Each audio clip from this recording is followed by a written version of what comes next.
गोवा नाम सुनते ही आपकी आंखों के सामने घूमने लगते हैं सनसेट, सी, संस्कृति, संस्कार और सभ्यता। लेकिन इन सबके बीच गोवा का जिक्र हमेशा से काले कारनामे की वजह से अक्सर देखा जाता है।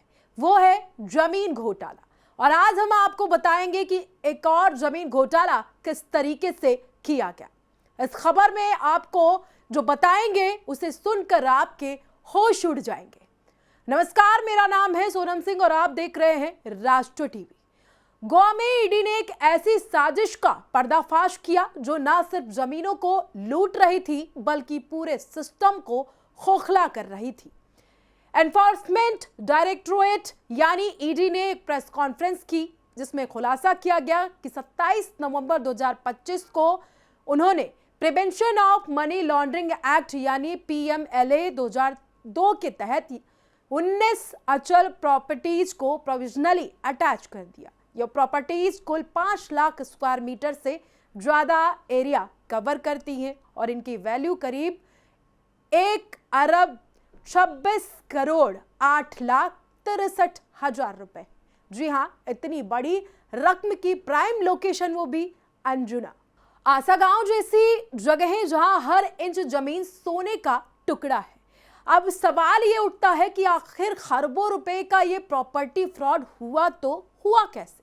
ये कहानी है शिवशंकर मायेकर की। ये वो शख्स है जिसने प्रॉपर्टी यानी लैंड स्कैम किया है, जो फर्जी डॉक्यूमेंट का जाल बिछाकर कम्युनिडाड की जमीनों को हड़पने लगा। इस फर्जीवाड़े के खुलासे की शुरुआत गोवा पुलिस की एक एफआईआर के बाद से हुई, जो यशवंत सावंत और उसके साथियों के खिलाफ रजिस्टर की गई।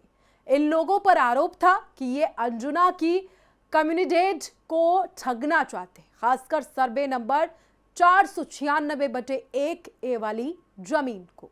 इन लोगों ने फर्जी और जाली डॉक्यूमेंट जमा करके उस जमीन का म्यूटेशन अपने नाम करवा लिया और उसके बाद इस जमीन के टुकड़ों को थर्ड पार्टी को बेच दिया। ईडी ने जब इन्वेस्टिगेशन की शुरुआत की तो पूरे मामले से पर्दाफाश हुआ। वहीं शिवशंकर मायेकर मास्टरमाइंड निकला। ये शख्स अपने दोस्तों और रिश्तेदारों के नाम पर गोवा में ढेर सारी जमीनें हड़प चुका है।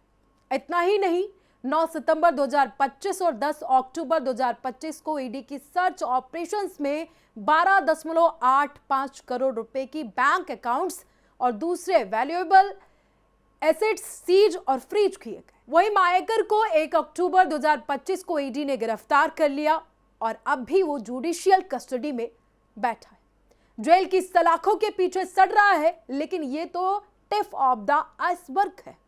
ईडी की जांच में पता चला कि अंजुना और आसागांव एरिया में 4 और एफआईआर रजिस्टर की गई हैं उसी तरह की जमीन हड़पने के लिए।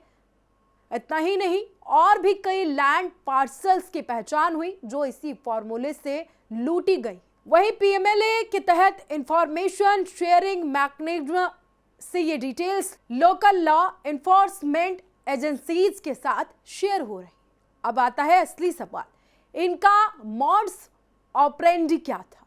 ये गैंग सिस्टमैटिक तरीके से काम कर रहा था या पहले असुरक्षित लैंड पार्सल्स आइडेंटिफाई करे, यानी वो जमीनें जो कम्युनिडेड की होती लेकिन कागजों पर वो कमजोर थी, फिर फैब्रिकेटेड करते हुए titles, documents, fake sale deeds, जाली गिफ्ट डीड्स, काउंटरफिट सर्टिफिकेट्स जो कम्युनिडेड और एडमिनिस्ट्रेटर ऑफ कम्युनिडेट्स के नाम पर बनाए जाते, यानी जॉली पेपर से प्रॉपर्टीज को फ्रंटमैन के नाम पर म्यूटेट करवाते, जो अक्सर मायेकर के करीबी बताए जा रहे।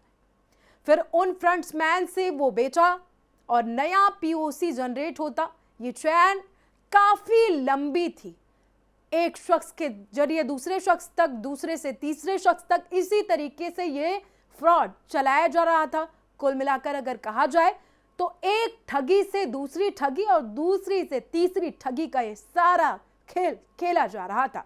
लेकिन अब ईडी ने इस पूरे खेल से, इस पूरे राज से पर्दा उठा दिया है।